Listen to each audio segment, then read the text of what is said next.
There we go, and a pleasant good morning to you from Tony'sPicks.com. This is Ramon Scott, and welcome to Night Moves here for Friday, June 26th. We're going to preview the sports betting action here for Friday, including more World Cup action, a full slate of Major League Baseball weekend series getting underway, and we also have some WNBA last night. How about it? The World Cup was a big story, but Marina Mabrey with the monster game, a WNBA record tying 51 points last night, 53, 51. Oh, I'll get it here. Incredible performance from Mabrey and her new team, the Toronto Tempo there, as they were able to beat the LA Sparks. Maybe the most notable performance of the night, actually, considering. No doubt World Cup still takes center stage. We had a nice baseball card as well. And an under in the CFL. What happened? I took a premium and just said go over. Every game goes over. But the defenses showed up in a good game between Edmonton and Winnipeg, maybe two of the better teams there. But Edmonton beat them again, man. Edmonton looking good. So, all right, we'll recap some of the action, talk a little World Cup soccer with you. We're going to preview more games. Of course, maybe the real headline story, of course, the United States men's national team with their late loss to Turkey last night. They went with the B team, no doubt about it. Now, granted, they did obviously get Christian Pulisic into the game, so it wasn't the BB, but when you start 9 different starters in the starting lineup, not saying they tossed one in there, but Turkey was able to get the late goal there as the U.S., a pretty big comeback. It was a kind of a lightning strike game for both teams there, but U.S. finishes group play 2-1. Austin Trusty scored. Obviously, we got U.S. off to that rocket start with a rocket shot off the rebound by Trusty, but Turkey rallied to tie the game with goals at the 10-minute mark and the 30-minute mark to take a 2-1 lead into halftime. USA did get Sebastian Berhalter with a blast off of a corner kick in the 48th minute, and then Pulisic entered the game in the second half. He was robbed on a shot, hit a post on another. He's obviously a great player, but then Turkey won their late goalmouth scramble and kind of a sliding kick in there in the 98th minute. So Turner kind of lost his balance in there and left the net wide open for the winning shot. So USA sat out 4 players due to yellow cards, including Balogun. So, they didn't have their best player out there, and Pulisic sat out the first half. United States will take on Bosnia next Wednesday. It's already assured here, the United States opponent in the next round. So they will be taking on Bosnia on Wednesday, July 1st. The United States is a $2 favorite in that game on the three-way money line, and the total's 2.5 over, maybe just a tad over, minus 115 there. That game will be at 8 p.m. Eastern and 5 p.m. Pacific on Wednesday, July 1st. United States, Bosnia-Herzegovina. The United States finishes this round robin portion of the World Cup, the highest scoring team they've ever had at the World Cup. So strong performance, and they're going to be favored to win that first game against Bosnia there, and should be great next Wednesday, Wednesday, July 1st, as we get ready for our big 250th anniversary month here in the United States. How about that? I can remember the 200th anniversary of the United States. All right, Ivory Coast beat Curacao 2-0. Maybe the score was exactly as expected. It felt like in that game. We took the under here on Night Moves last night, and yeah, I kind of positioned it that way. It felt like 2-0. Pepe scored 2 goals. Curacao went winless, but thank you for playing. Germany lost to Ecuador in a stunner. Germany scores in the second minute, but loses to Ecuador. Huge win for the Ecuadorians there in that one. Uh, Amazing performance there by Ecuador, no doubt about it. Germany a little lackluster there, but they'll be fine, I'm sure. But you'd like to go through, especially for one of these top teams, without any blemishes here a little bit. It's one thing for the United States, but come on, Germany. Japan and Sweden with a tie. Should have went with a tie. I mean, come on, they both move on to the knockout round. Should have went with a tie there in that one. I was on Japan there a little bit last night, as both will move on in the knockout round. Also, Netherlands over Tunisia. 3-1, but I took Netherlands as a premium pick, and they didn't get it done. Tunisia got that first goal there to make it 2-1 after, or first goal in the second half there to make it 2-1 after Netherlands had the lead there in that one. So Netherlands was able to get the win there, and we did have the over as our pick here on Night Moves last night, over 3.5 goals. So that will put chalk one up on the board there. And Paraguay and Australia played to a scoreless draw. Oh man, should have saw that one coming. I said that even the heavily juiced to the under, and the total even dropped to 1.5 there for it was juiced to the over, but that thing was getting slammed to the under, and it finished 0-0, I guess, as odds makers and experts expected there in that one. I kind of was thinking Paraguay could win that one, but ended up a draw. All right, so great day at the World Cup, and we'll get right back on it here on Friday with 6 more games. Getting ready to preview here: Iraq and Senegal, France and Norway, Spain and Uruguay, Saudi Arabia and Cape Verde, and also Iran and Egypt, Belgium and New Zealand. Get ready for those previews in just a moment. Talk a little Major League Baseball here from the action on Thursday. We had some winners here on Night Moves last night, including the Chicago Cubs. Why not? Why wouldn't you be just going against these Mets? Oh, man, it's just going awful here at this point, as the Cubs were able to win it in 10 innings. PCA had the game-winning hit in the 10th inning. The Cubs went so far 7-0, 7-0 against the Mets this season, and outscored them 51-24. Total domination by the Cubs over the Mets this season. Mets have lost 6 in a row. They're 9.5 games out of a playoff spot right now, and it's trouble time with the Mets right now. Also, it was Philadelphia getting the win over the Nationals 10-5. Man, I was on the drive-through and I was talking up the Nationals today. I said, watch out. They might get to Sanchez. They did. They got to him for 4 runs in the first inning as Washington led 5-0 after 5. But Bryce Harper had the game-deciding home run in the 9th inning, and the Phillies scored 5 times. The last 3 games, Philadelphia scored 15 runs in the 9th inning. They got that one. Was A's over the Giants in a comeback. We were on the air with Tony when the A's were putting up a bunch of runs late as well. The A's trailed 6-2 after the 6th inning.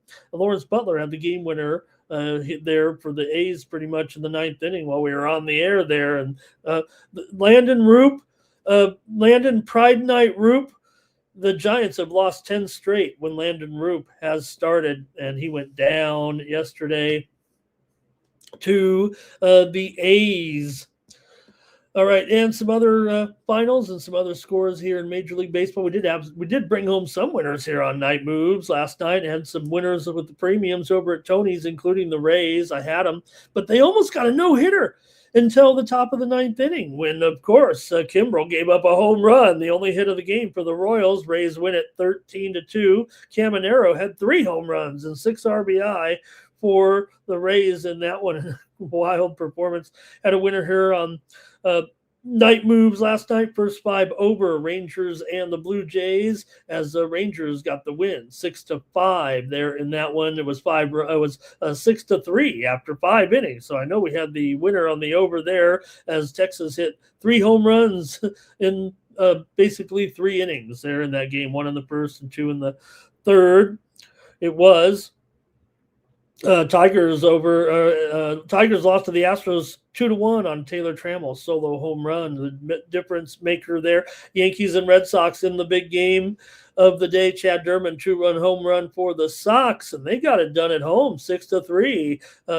There in that one, also Pirates and the M's. It was the Pirates getting a 5-1 win with Bubba Chandler there on the mound. Good job by Bubba there. Brandon Lowe hit a home run, and so did Henry Davis there in that one. WNBA, Las Vegas did smash over Dallas. We had that night moves winner there last night with Las Vegas. Said take the Aces. They crushed 99-84 over Dallas. Also, it was Seattle upsetting New York 99-88. That bad offense everyone talks about was scored almost 100 points. The steam kind of came in on Seattle in that game.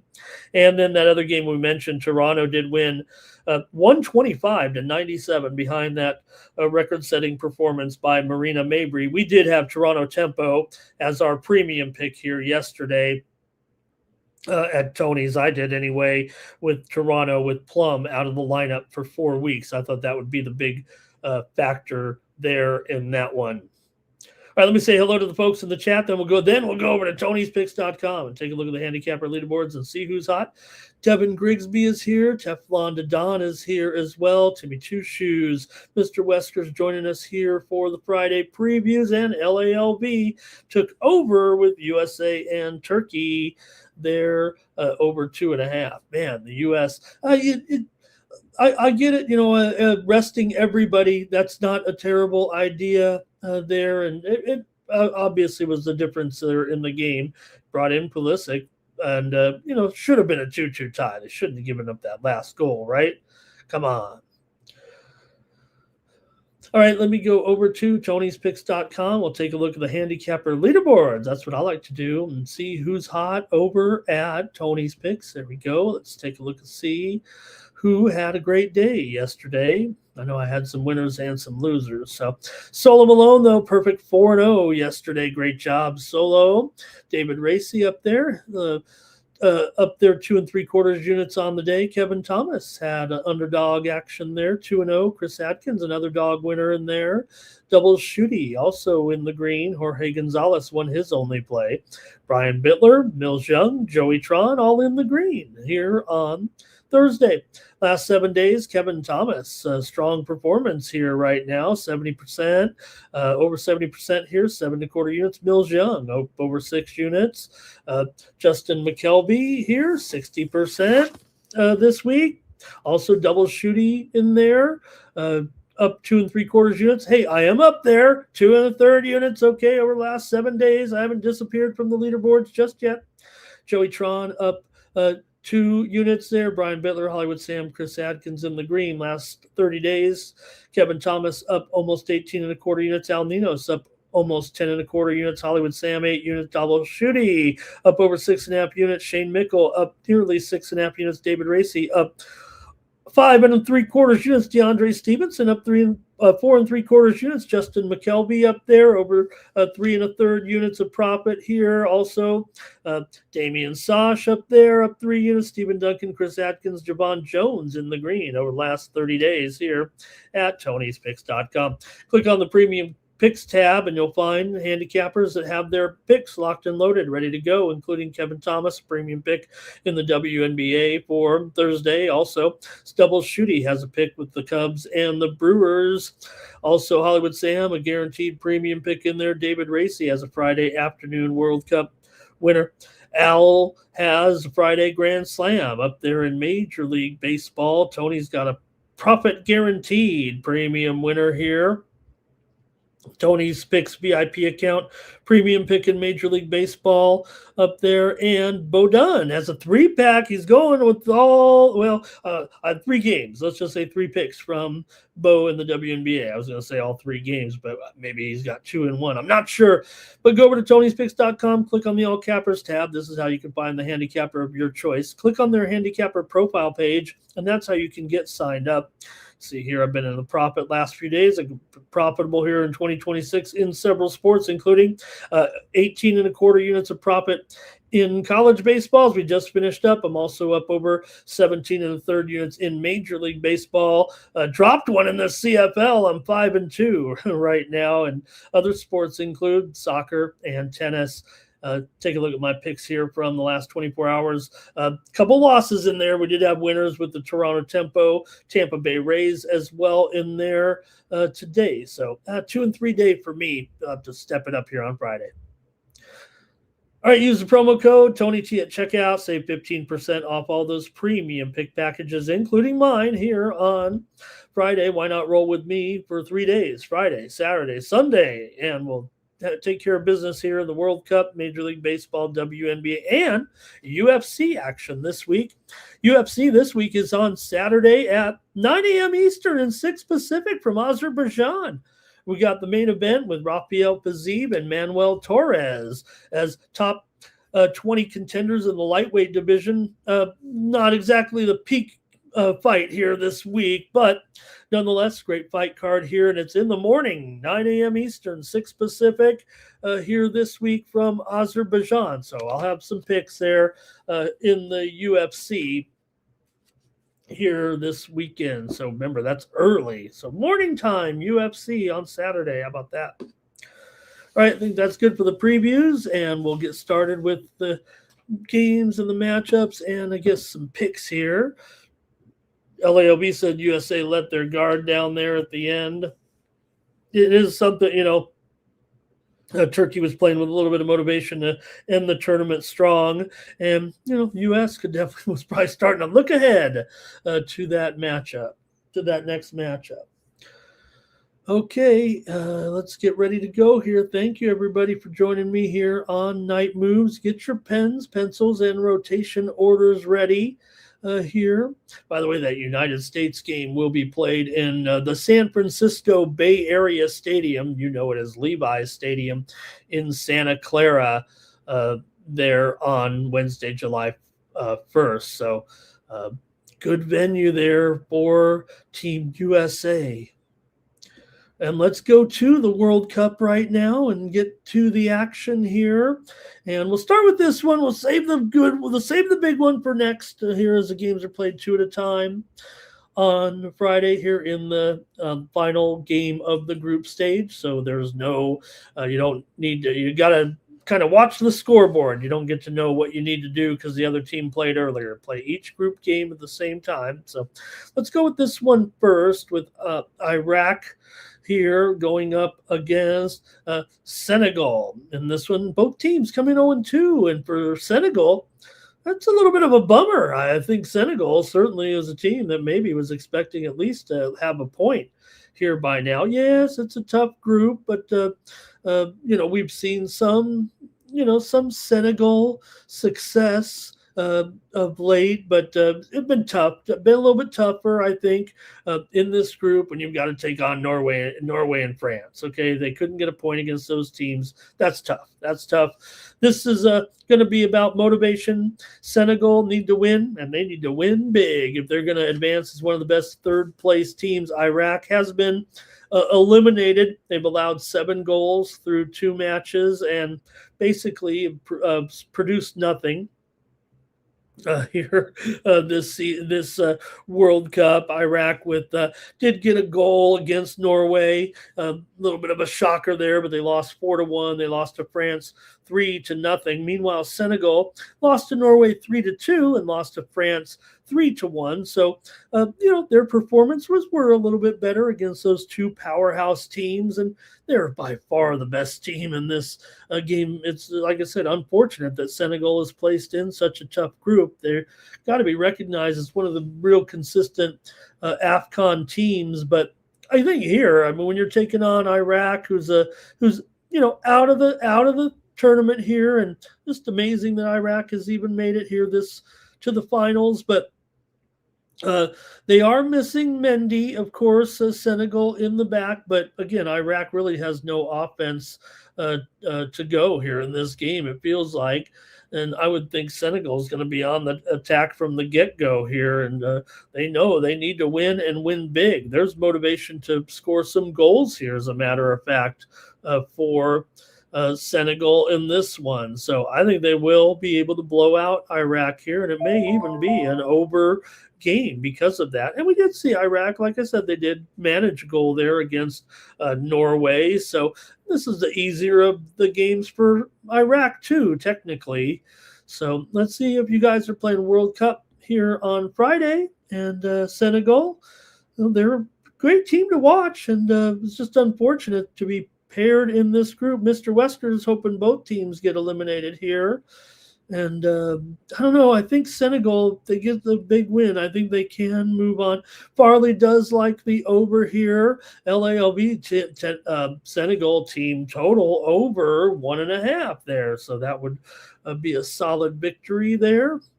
All right. Well, I got to take Senegal here in this one. I think they roll. I think it's at least 3-0 here for Senegal. That'd probably be my predicted score. Maybe 3-1 wouldn't be great there. I'm going to lay the 2 goals at plus $1.10 with Senegal here in this one over Iraq on Friday. All right. Now, by the way, the game here with Senegal versus Iraq is being played in Toronto. All right, let's go to the best game. I think this is the best game of the group stage in any group. This is they're both going on, but I think this is the best matchup of any game. Can you think of another one of any game here, at least in the group stage of the first round with France and Norway? Both teams coming in 2-0. You can kind of add that to the mix too, where maybe there was 1 or 2 high quality games with 2 kind of strong teams, but not where they both were now 2-0 coming into this third game. Now, look, it's looking pretty good here, obviously, for both these teams to go on here right now, so no problem there. Just a matter of who's gonna get it. Norway's been great offensively. Erling Haaland scores every game. Everything close, he's gonna finish. It feels like, but France, they're probably a little bit more of a complete team there because they have a little bit more defense maybe than Norway. So. France has scored at least 2 goals in 14 of their last 15 games, and they've won 9 of their last 13 games by multiple goals for Mbappe and crew. They force turnovers in the midfield, and that's how they get the short transition, right? They get it and turn it into a little bit of a man advantage when, especially when aggressive teams, offensive teams, maybe like Norway, can be exposed when they start to commit those numbers forward here. When you got Haaland, you got Mbappe, and you got a total of 3. I don't know. Both those guys might score 2 each here. So I don't know. Norway has seen both teams score in 8 of their last 9 international games, and France has seen both teams score in 6 of their last 7 international games, and the total's 3 here. Now it could be 2-1. That would only be a push, but this is certainly going to be, it feels like a more high-powered game, and like I said, one of the best games I would think here, even if maybe the full motivation isn't there. Norway's going to make their chances, but maybe France's depth, that's why they're favored by 1, I would think. The depth, the ability to control the ball, and maybe Norway will look a little bit more flustered against the France team because they did look pretty good in those other performances for sure. I mean, Haaland just makes it look, I've been kidding about Haaland, but he's probably one of my favorite guys out there for sure in this World Cup. So I expect a 4th goal here in this game, whether it'll be 2-2 or 3-1. I'm kind of teetering on that right now because I'm really big fan of Norway here, but I understand France's favoritism as one of the top top two teams right now, I would say. Maybe top three. I got to put my Argentina team in there now. They're really looking good. Brazil as well. But, you're looking at Spain. You're looking at France here right now. So let's see if you guys have something here in this one. And maybe you got some Holland, maybe you got some Mbappe, but who else could score? Who else? Let's talk Dembele there. Maybe he gets one here. Can't go with these superstars all the time. Like I said, it does feel like these big time stars are scoring the 2 goals in games where they're scoring goals. I think when you play decent teams, I think in other words, maybe Mbappe would have a better chance to get 2 goals here than Holland. But okay, Mr. Weskers is like in France here. Farley says Holland to score, Mbappe to score. You get 3-1 on that. How do you not do it in this one, huh? Those guys have been a great. BTTS here, Mbappe to get 2 shots on target and Holland to get 2 shots on target, says LALB. Joining us tonight. Great to have LALB as always. And Timmy Two Shoes likes the over 3.5 here. And and then it'll be 80 minutes into the game and no one will have scored. And we're like, what are we doing here, France and Norway? And Timmy says sometimes you get a game like this where you're expecting fireworks, but both teams have already, kind of secured. This is a little dead rubber. Both teams have kind of secured their situation a little bit, and maybe that's part of what'll happen here. But it just seems like I got to take the over. I'll do it. Let's not have 80 minutes of no score with these two teams. I don't think Norway.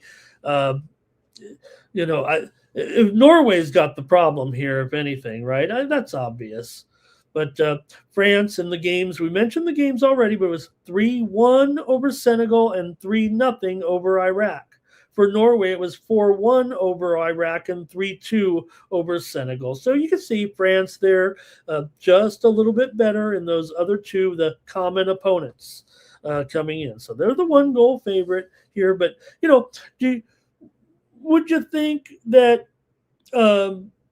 if you thought about the overall, ranking, whoever you have, whether it's France, whether it's Spain, whether it's Argentina, whether it's Brazil, we don't say the E word around here, but remember they're the other team that's kind of up there in the rankings, talking about England there. But when you think about the overall ranking, France is a top 2, top 3 team currently in the overall standings. But, you got to go for Norway. We think of them as looking great here, and Holland's a superstar for sure. And they've actually been on fire here in the World Cup, but they're only 22nd.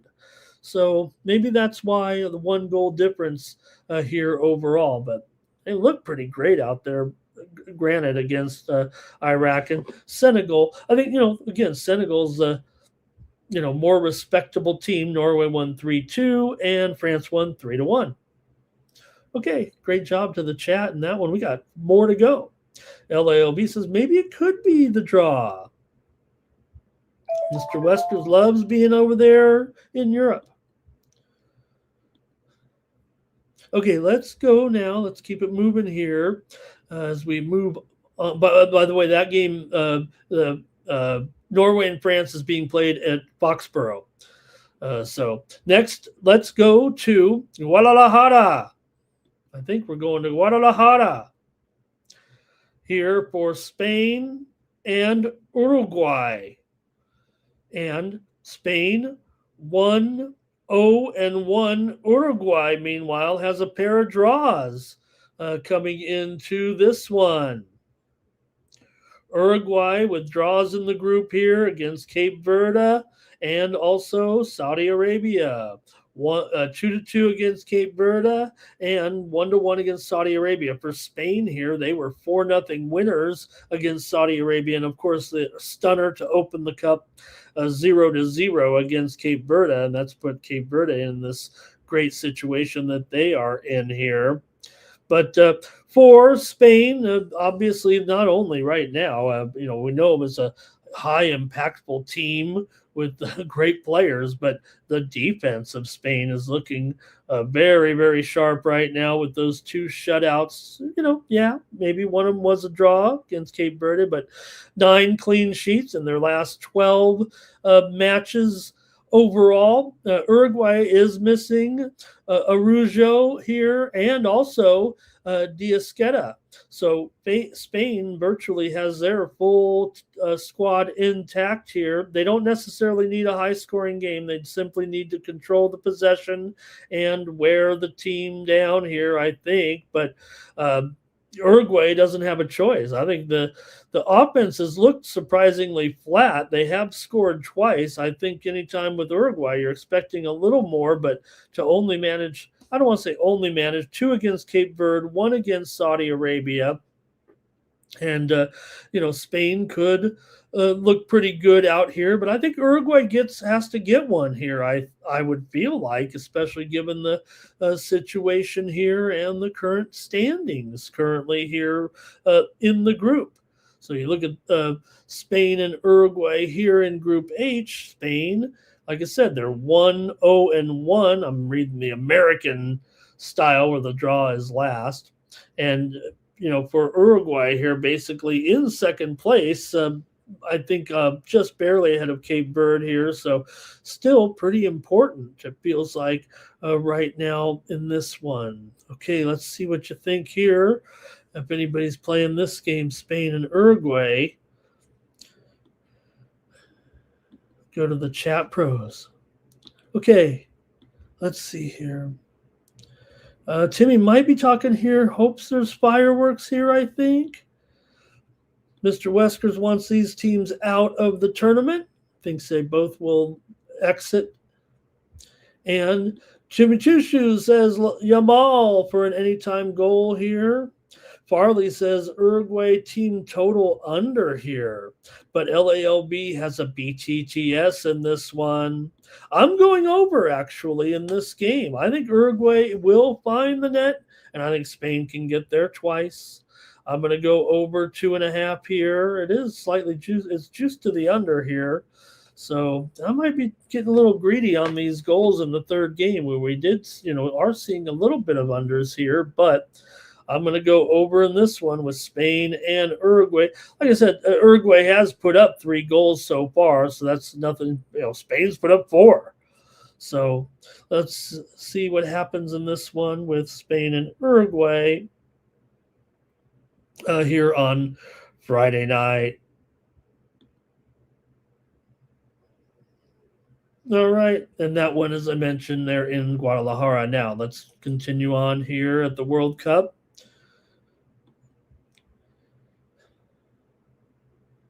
Next up, going to Houston now, where Saudi Arabia takes on Cape Verde in this one. And Cape Verde has been kind of the team of the tournament in a way, with 2 draws so far. This nation of 500,000, or about a little more than 500,000 folks here, had a 2-2 draw against Uruguay and a 0-0 draw against Spain. And they are on the cusp, one great performance away from moving on here. Taking on Saudi Arabia. Saudi Arabia lost to Spain 4-0. They tied Uruguay 1-1.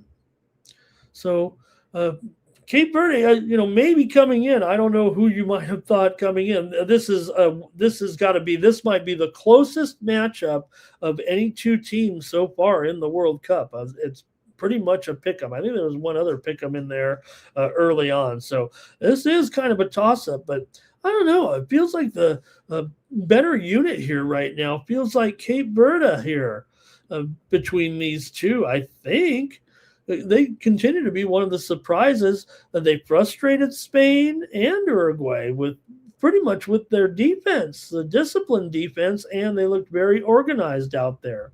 Saudi Arabia needs 3 points. They need to win, but they've had just 10 shots in 2 matches so far, and they've allowed 49 shots on goal against those 2 quality opponents, mind you.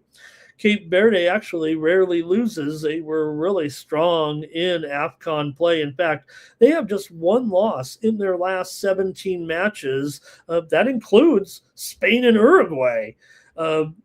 Not and rolling through in AFCON and really doing a great job. I mean, that is really impressive. So they just defend too well, I think. They're probably the better team here. I don't know how I don't not take them in this one.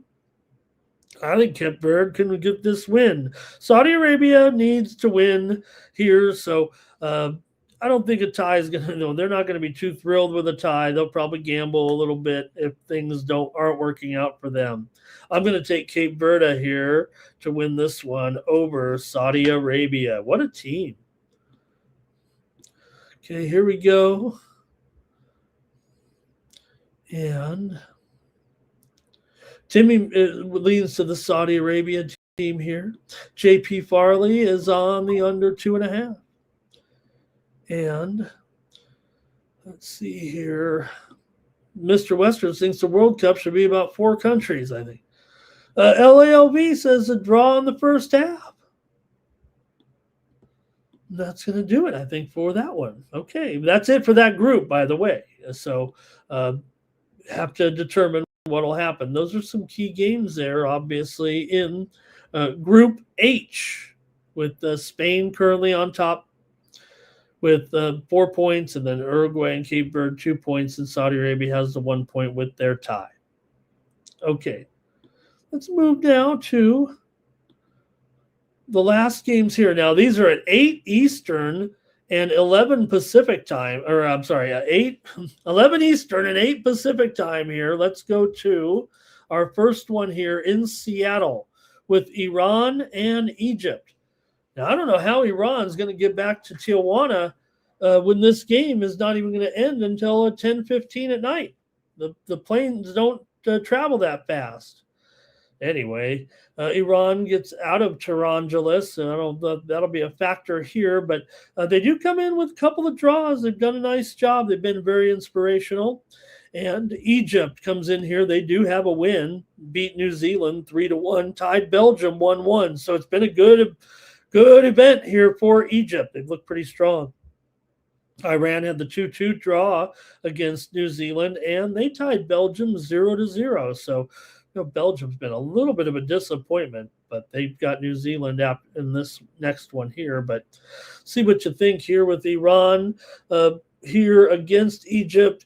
Egypt, probably might be able to put the kibosh on this Iran team finally. I think the travel may get to Iran here as they have to go up to Seattle in this one. Making the trek from Tijuana to Los Angeles the night before wasn't that big a deal, but the way that they've been put through the ringer here a little bit, I think it could be a little bit more of a problem here for them rather than Egypt in this one.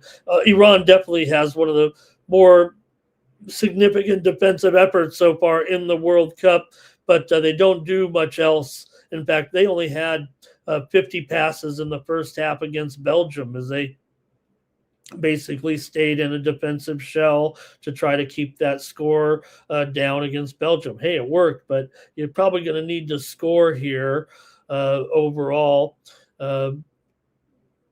This one feels, I don't know, it feels like Egypt here is a team, they'd happily take just a small win here, 1-0 or 2-0 in this one. Can Iran score against Egypt? I'm not even sure that is possible in this one. I kind of like Egypt here at -0.5 goal at -150. I think I'm going to take Egypt in this one at -0.5 goal at -150.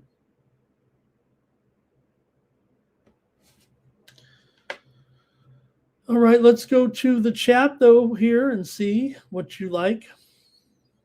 I want to hear from you. All right. Pardon me here, just a little bit of technical issue. I can't get to your can't get to your comments right now. I'm a little dragging a little bit here.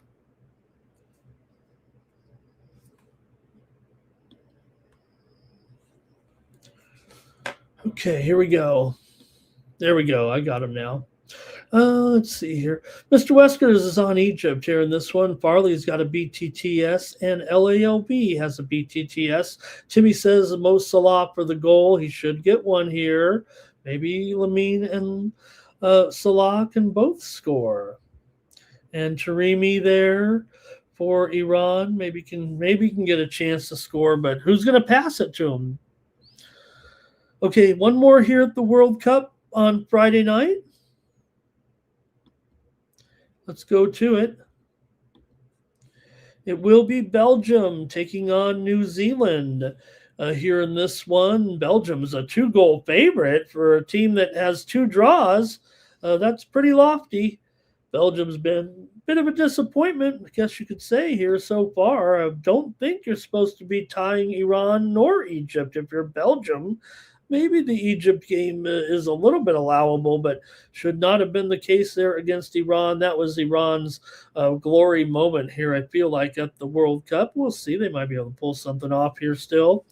They've been a big story here, obviously. But in this one, New Zealand, they tied Iran 2-2, but lost to Egypt 3-1. So there's a difference in the head-to-head or comparison there. The common opponent comparison is Belgium tied Egypt 1-1. New Zealand lost to Egypt 3-1. So I don't know if that rates a 2-goal difference necessarily here, especially the way Belgium's been playing. New Zealand a low point here when they lost to Egypt last game after the draw against Iran in this one. And look, those games featured 4 goals with New Zealand. Meanwhile, it was the Belgium games that kind of had the lower scoring contest here. So this is a big bounce back opportunity, but they'd have to win by pretty much 3 unless you want to take it down to 1.5. But Belgium -2 is already minus $1.40 or so. Belgium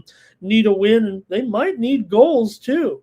Doku returns, so that's going to help them, and they should be able to break through a little bit here. But can they get this decisive of a win here against New Zealand that, they little bit of a defensive team there, but still got blown out? Let's see what you think here in this one. Belgium feels like they need plenty of goals against this team. Can they get the breakthrough that they need in this one? Okay, here we go. Belgium for Mr. Weskers. And Tim's been, he's critical of their performance here so far, it looks like.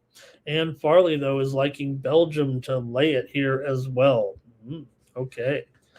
I'll take the under in this one. Let's see if New Zealand can hold them down a little bit. Give me the under 3.5 in this one at minus $1.35. Belgium could get a 3-0 win here. They're expected to get about a 2-0 win, it looks like there. I don't know if it's 3-1. De Bruyne to score here, says Timmy. Yeah, he's been looking pretty old out there. Let's see if De Bruyne can score in this one. Okay, that might be it for the World Cup here on Friday. We'll be back in here on Saturday morning previewing the action of the World Cup with some real good games, including Portugal and Colombia, Austria and Algeria, also England and Panama among the highlights. Okay, let's go take a turn here to Major League Baseball. We've got 15 games on the card here, and let's get rolling.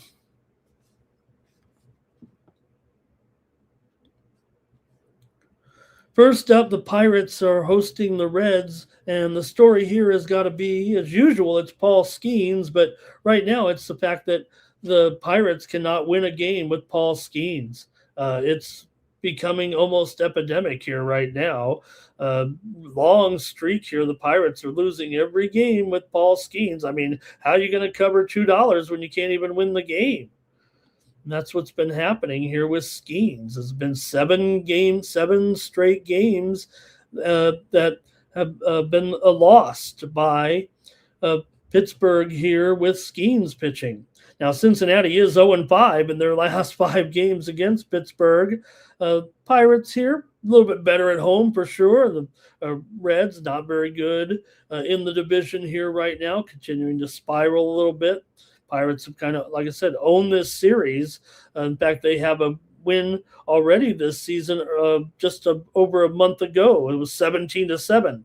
They were crushing the Reds there for several games already this season. Some of the scores for Pittsburgh this season against the Reds: 8-3, 9-1, 8-3 again, 17-7. Lots of runs for Pittsburgh against Cincinnati, but still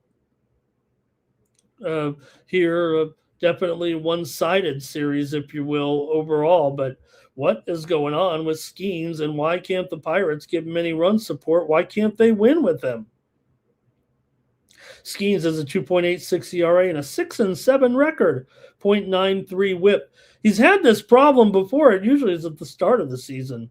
For Andrew Abbott, he's got his ERA down to 3.82 here and a 5-4 record. He's starting to look a little better. Still a 1.42 WHIP, so hasn't completely turned it around, but definitely has improved his numbers here.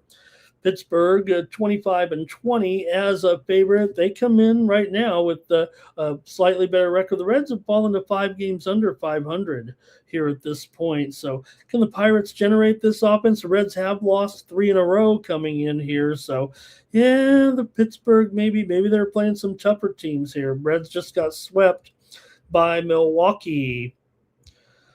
The chat's got comments here as we get ready to roll here in the baseball segment. All right. Oh, LAOB's got a soccer play in there. Thank you. Reds money line here for Mr. Weskers. Also Farley liking the Reds money line. And Mr. Weskers says he likes Abbott here. Also here, Timmy says Skeens to get 10 strikeouts.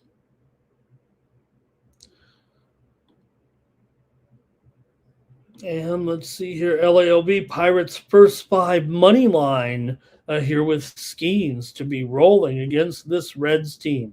It does feel like this is the time to break out for Skeens a little bit. I think it's just a stat there. Some of those games he's matched up maybe against a little bit tougher competition. Not all of them were, I know that, but nonetheless, Pittsburgh did just smash Seattle in the final 2 games. They outscored Seattle in that series 18-5 overall. So the offense was kind of clicking. The pitching was pretty good here too. You got to think here. I don't know if this is a discount necessarily with Skeens right now, but does feel like the Pirates offense here is a little bit better here than the Reds. Remember, the Reds still ranked near the bottom in batting average, in hits, bottom 2 really in Pittsburgh. You got a lineup here right now that 3rd in batting average, 3rd in RBI, 4th in total runs. So I'll do it. I'll ride with Skeens here. Why not? I mean, anybody can come on YouTube and just say, take Paul Skeens. Why don't I do it? They are at minus a run and a half at minus 105, and I'll try to break the skid with Skeens and take him on the run line. It feels like the Pirates are much better than the Reds right now, and not only that, they kind of been owning the series here. So forget the Skeens can't win right now. This is a time where he gets that off of his back. Right? Okay. Next up, Astros and the Tigers here. Now, these two did already open their series. Some of these series opened up on Thursday, and this was one of them, as it was 2-1 there last night, as Houston was able to get the win over Detroit in a low-scoring game. These two have been playing a few low-scoring games here over the last few games. Keter Montero goes here for the Tigers, 3.68 ERA and a 3-5 record. Spencer Arrighetti, 3.13 ERA, 7-3 record here. The Astros have won 3 straight. The Tigers, they've lost 3 straight, and they can't they need to start winning, and they're just not winning here at this point. So, yeah, maybe Montero is a slight favorite here. Doesn't feel like he's much better than Arrighetti at this point. Arrighetti's gotten the run support. He's been the better pitcher. He's got a 1.2 whip overall. Montero does have a 1.0 whip. So these two pitchers have done pretty well. We've seen the low-scoring games from the two teams here. 3 straight games been under between the two, kind of low-scoring. Arrighetti and Houston, I'd say slightly the better form for sure, but the Astros bullpen still can be shaky. Man, hard to believe the Astros have worked their way up. They're only 3 games under 500 here at this point. Detroit's still 10 games under 500. Detroit's gone under in 8 of their last 9, and Houston's gone under in 4 of 5. Got to take the under in this one with Houston and Detroit. With these two pitchers, I think here, strong whips right now. Maybe first 5 under might be the key, but like I said, the Astros bullpen, they might be bad overall this season overall, but I'd say they've still kind of been moving better here. They're probably bottom 10 bullpen overall. Detroit, they're in the middle. Comments from the chat include Mr. Weskers saying take the Astros on the money line. Tim's on the Astros. JP Farley is on the over. And Mr. Weskers says this Detroit team, they're just not spending. They don't go for the big blockbuster guy to kind of shore things up. You can get it done only so much with, less than star talent there. I think you need an impact player is what Mr. Weskers is saying there. First 5 under there maybe for Timmy. So it does feel like the Astros, though, for the crew in the chat there. Next up, the Nationals are on the road taking on their Orioles here. A little DMV action. So not far to go for a couple of left-handers. Alvarez here for the Nationals, 3.34 ERA, 1.39 whip. He's looked pretty good here in a couple of few starts. Trevor Rogers hasn't looked good, 5.3 ERA, 1.36 whip. He's never gotten it going here, but a couple lefties going to the mound here in this one on Friday night. The Orioles come in this season. They're 8-4 against left-handed starting pitching. Washington, meanwhile, 16-9 against lefties. Washington comes in on a 3-game losing streak. The Orioles have lost a couple in a row as well. Orioles dropped back-to-back games to the Angels on the road before heading home here. Washington, meanwhile, just lost those 3 consecutive games to Philly, and they did play last night while Baltimore was resting a little bit after getting back from that West Coast road trip here. So Washington had actually kind of owned the series overall. They've already met this season 3 times in Washington. Washington took 2 of 3 back about 5 or 6 weeks ago. Let's see what you think in this one. Washington here taking on Baltimore. And this is a rivalry series here, if you will. Let's see what you have in this one. Washington has been trending to the under here of late. That's for sure. They were over for the most part, and especially as an underdog, 40-28 to the over as a dog may mean something. But like I said here, a short term anyway, it's been a little bit to the under with these two teams overall. Washington's gone under in 6 of their last 8. 14 of the last 20 games between these two teams have gone under as well. Okay, let's see what the chat says here with the Nationals. Okay, Nats money line here for Mr. Weskers.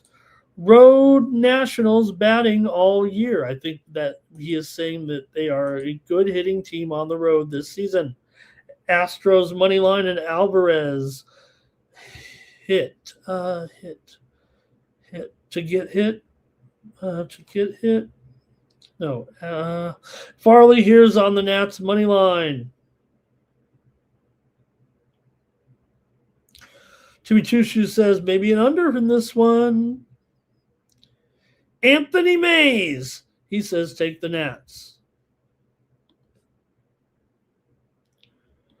All right. Yeah, maybe the Nats maybe have been a little bit better here this season. Their 500 team. Orioles are 6 games under 500. Alvarez has been the better pitcher here so far, and they're definitely better with against left-handers here. I think that's worth the price. I'll take him with you. Give me the Nationals here to get it done in this one.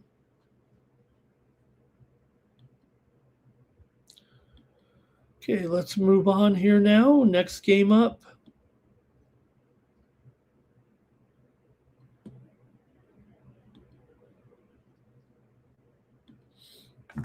Rangers and Blue Jays. This one already started as well on Thursday, as we saw 6-3 final there in game number one as 6-5 final as Texas got the win on the road there.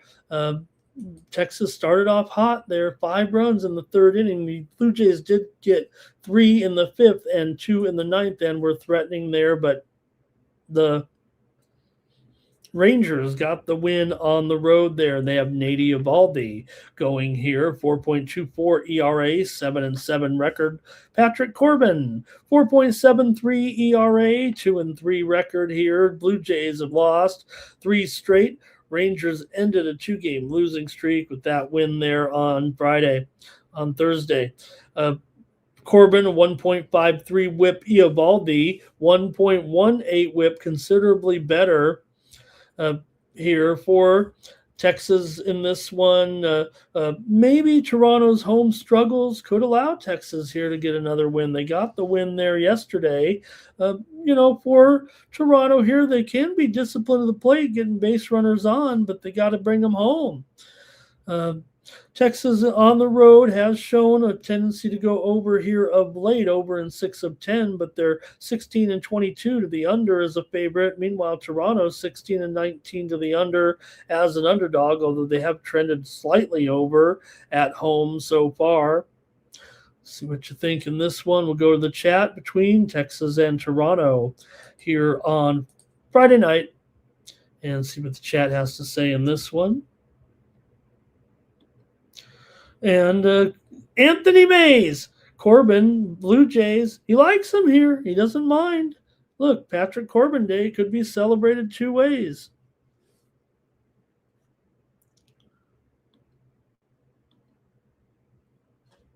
Also here, a couple more plays in here. Let's see. Oh, sorry about that.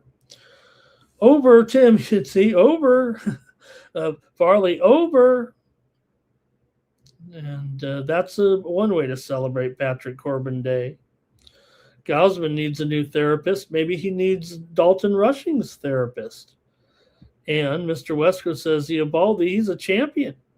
LALB says Rangers money line and over here. Also, Anthony's not a big fan of Texas. All right. Well, they did get the win yesterday. Toronto did produce some runs, and maybe Corbin, maybe at home, makes him just a little bit equal here right now. Both teams 39-42 entering this game. Strangely enough, right now, man, you talk about a pick'em affair. This feels like it right now between the Rangers and Toronto here. But I think when you think. For me, I kind of was looking at the head-to-head matchup, I think, more between these two teams coming in overall. And they did meet here. Let me want to point it out.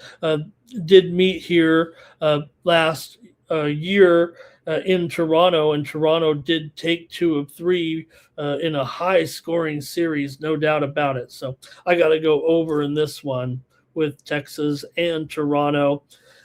12 straight games now have gone over the total after yesterday's game. We mentioned it 11 for 11, so I'll just ride that trend here a little bit with these two pitchers. Let's go over 12 in a row in Toronto. 12, by the way, it's 12 in a row in Toronto. 4 of the last 5 have gone over overall, but 12 straight overs here between these two teams in Toronto. Okay, next up. Do we not have the line here on Night Moves at 4:22 in the morning Eastern time between Wheeler and Thornton here? I think we got something. Let me update that. I think I was putting it in here, we're watching soccer earlier. Let's call it 165, and well, it's either 8/20 or 8.5 under 25. I think. Take your pick. I'm going to go with 8 over, I think, in this one. Let's go with 8 over. Let's go with 8/20. There we go.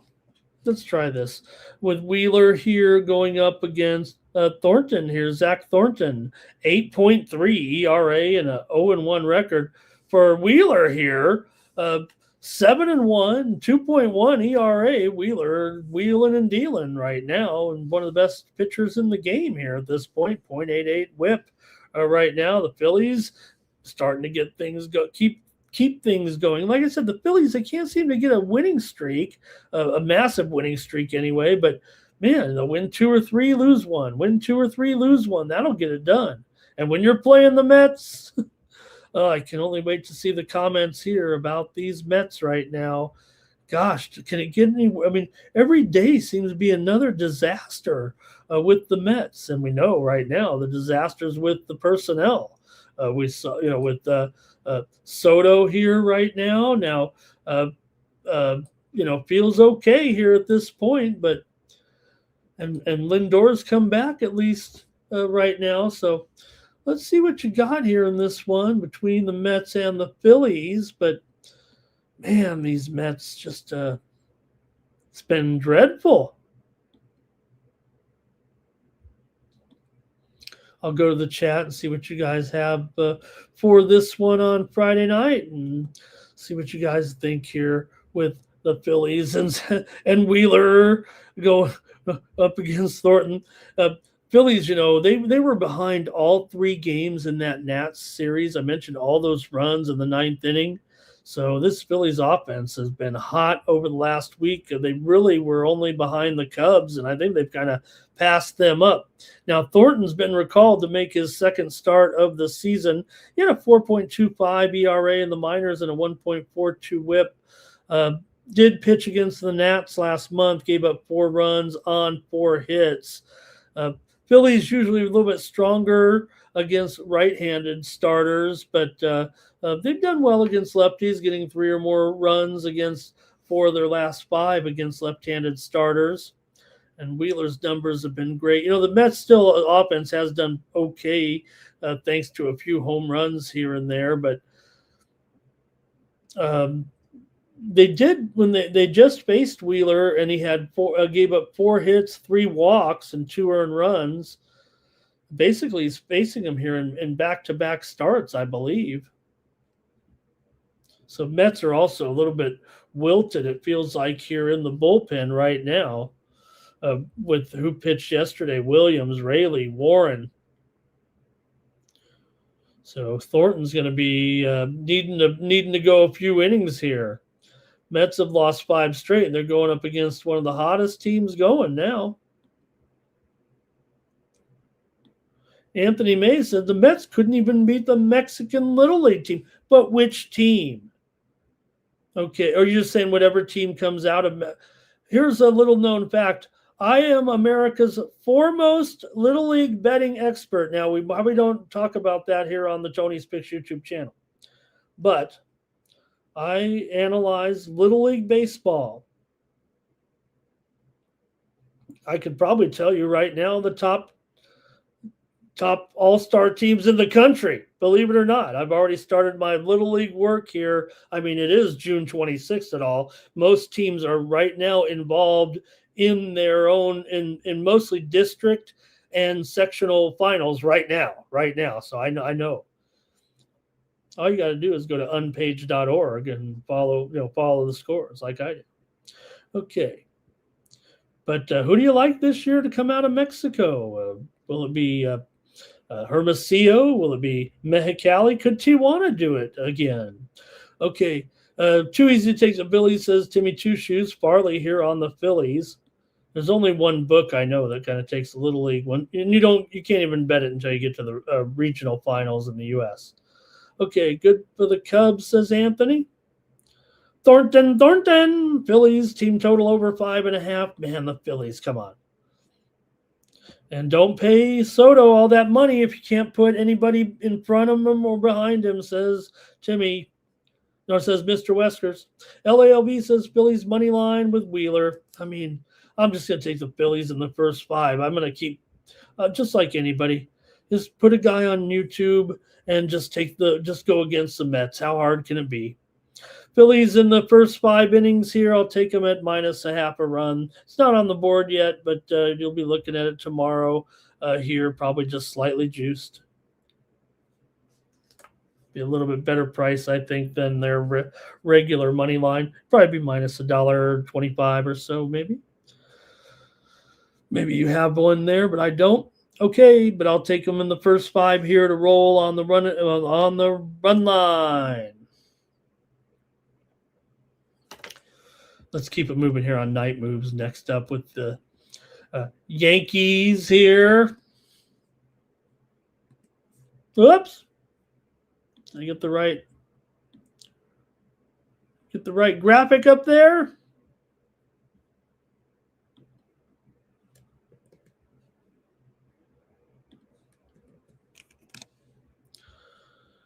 Okay, here we go.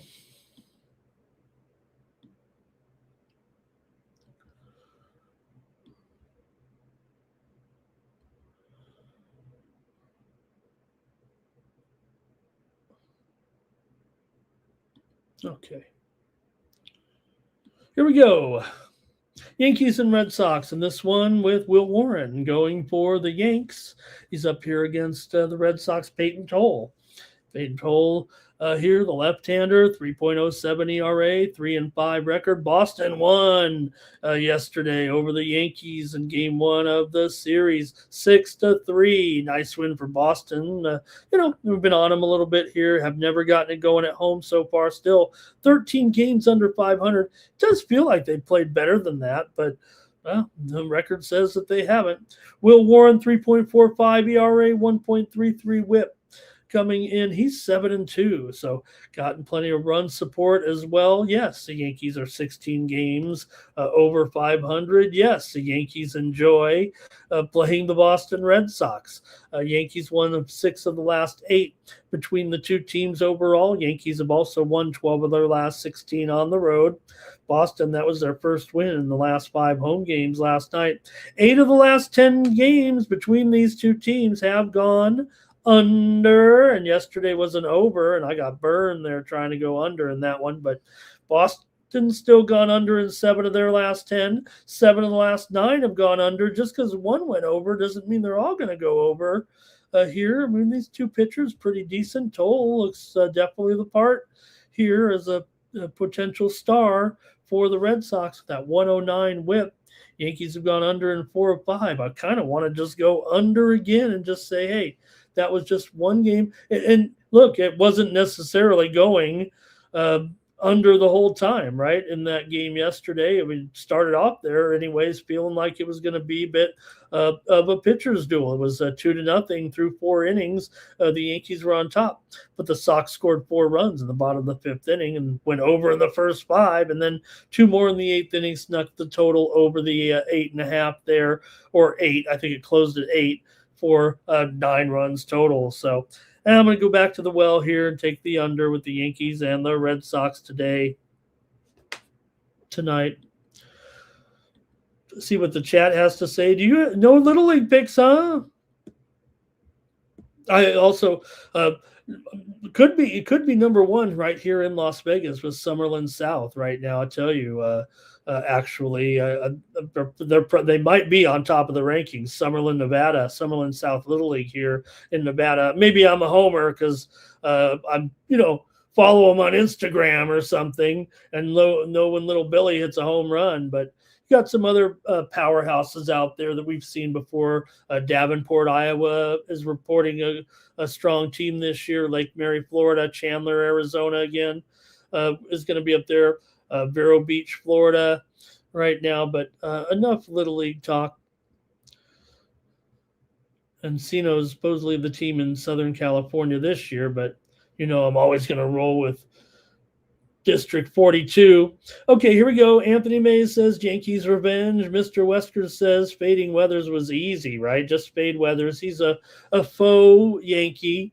Mr. Wesker will fade Warren. I don't know. It seems like Warren seems, I don't know, he seems like at least a little stronger than Weathers overall, but all right, easy money for Anthony. Likes Toll, so go under. Farley likes the Red Sox first 5. LALB, Yankees money line. And Jimmy's going to go under because Warren might be able to do it. He says, don't the Yankees have issues versus left-handers? No, they really – I mean, you could say that they do because they've when you don't have Judge in the lineup, but they're still 19-9 against left-handers. The statistics might not be as good as they once were, but that's still a pretty strong record against left-handers, 19-9. And Anthony Mays, Yankees and under.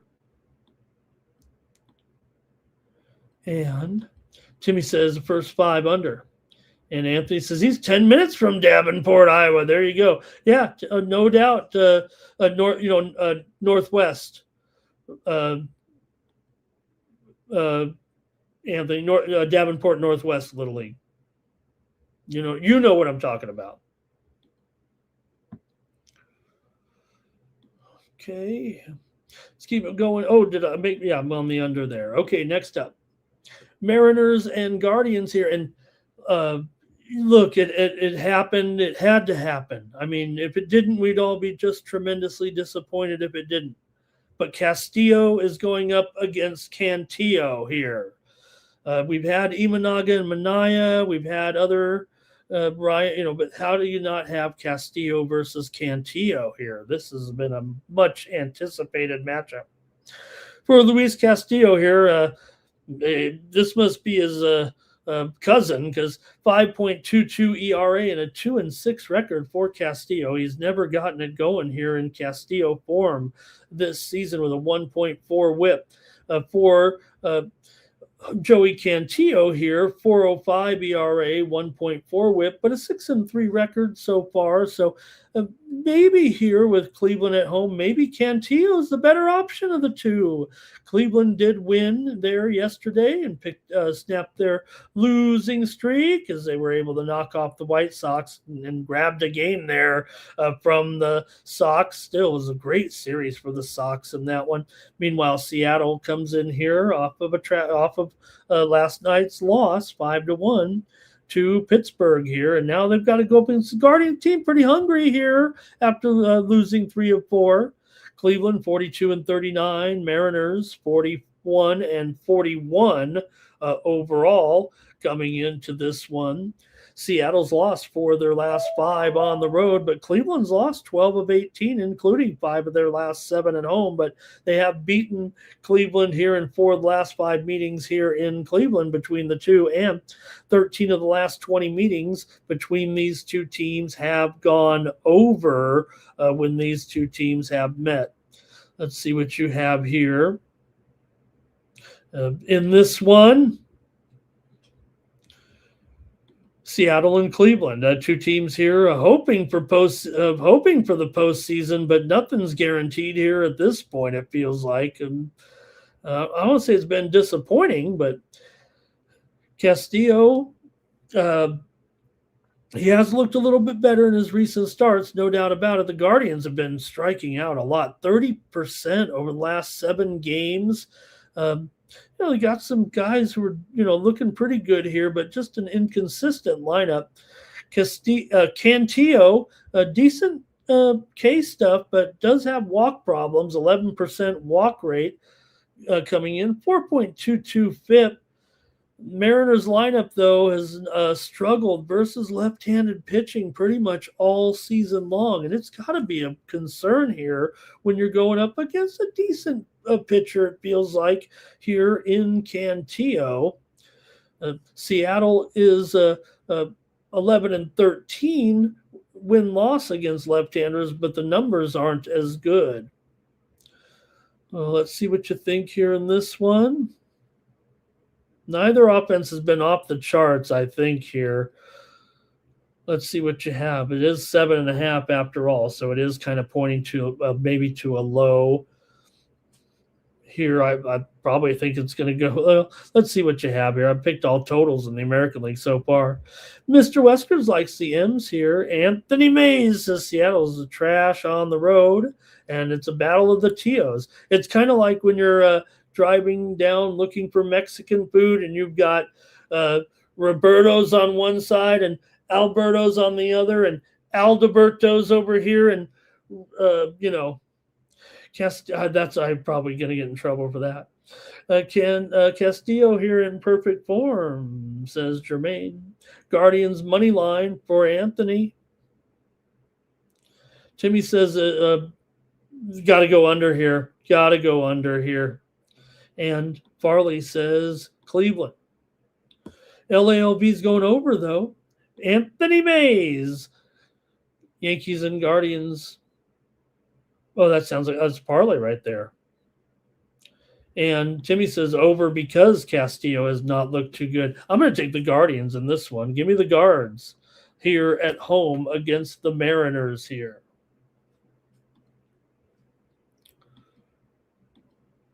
Next up, Diamondbacks taking on the Rays, with the Rays favored in this one, $1.40. You've got Martinez goes here for the Rays. Man, he's been good. Nick Martinez, good numbers overall this season. 2.73 ERA, 6-2 record coming in. Zach Gallen, 6.1 ERA, 3-6 record coming in. Also, Gallen 1.63 WHIP. What happened? Didn't Gallen just pitch the other day? Oh, it was a rain out. They got rained out there yesterday in St. Louis. I wondered what was going on there. So Tampa Bay, winners of 2 straight here. Arizona's won 2 straight. They were able to beat St. Louis in those last 2 games of that series. I think they said they'll make up the game. Oh, gosh. No, it's not important now, but they're going to end up making up that game. I believe they said. So here you go. Let's see what you got in this one with the Rays coming in. They did beat the Royals in those last 2 games of the series. They almost threw a no-hitter yesterday. It would have been a team no-hitter, but they almost did it yesterday before that 9th inning home run. All right, let's go to the chat here in this one, see what you have. But no doubt it feels like the Rays should be, back into Rays form here. If anything, they actually get a little bit of respect in the line here at $1.40. Maybe not the most comfortable line to lay here right now. It's close, but Rays here 7-3 in their last 10 at home. Arizona has been going under on the road of late, and also under in 7 of their last 10 overall. Tampa's overall under trend also here, I think, makes you want to kind of lean under a little bit. Arizona's gone under in 10 of their last 14, including 7 of their last 8 on the road. Tampa's gone under in 13 of their last 19. Tampa's won 5 of the last 6 meetings between the 2 teams here in Tampa, and Tampa's also won 7 of the last 8 meetings overall in this interleague series. Arizona here for Mr. Weskers. He's going to lay it on the run line and take some big plus money. Anthony Mays, he's on the Diamondbacks. Farley's on the Rays here, but LALB likes the Diamondbacks here. The D-Bags. the D-Bags, that's actually Long Beach State. Let's see. Timmy says we're fading Nick Martinez. Look, a lot of people still think it's a fluke with Nick Martinez here, even after a couple of seasons back from Japan. Like, I was with the old Nick Martinez before he was this good. He'd always kind of shown a lot of consistency, right? He was never a type of pitcher who was getting shelled out there. I think he just had kind of high numbers. He obviously refined his game over there in Japan, and then came back here and ever since have been very, very solid for the last couple years. So, good on him. And well, I do like the Rays here in this one. The price is a little high, but there's some $1.35s out there. And Anthony says a gallon is pretty bad after all. Yeah, this 6.1 ERA is not scaring anybody. Hey, I was on him yesterday, right? We were on him. We didn't lose. Timmy says it is kind of a high line. I think that's why I'm going to take the Rays here as my pick on the show. I do like them to win, and that might be too easy, but a little bit of a high line to go with a premium. So let's go ahead and take the Rays here on the show and take it at minus 140. You can get definitely $1.35 up there. Mr. Wesker says maybe the food over there was what got Nick going a little bit. All right, next up, the Royals are on the road taking on the White Sox here with this is going to be Mitch Spence going here in this one. I believe he is an opener, though, possibly. Let's see what's going on here with Kansas City. I thought it was going to be Kolek, but I think it is going to be Mitch Spence here. Let's see how it really rides out here. And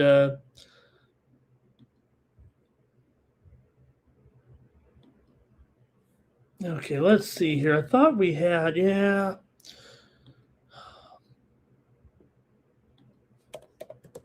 just research it a little further here to make sure on this one. Okay, I don't even know if we have it for sure here right now.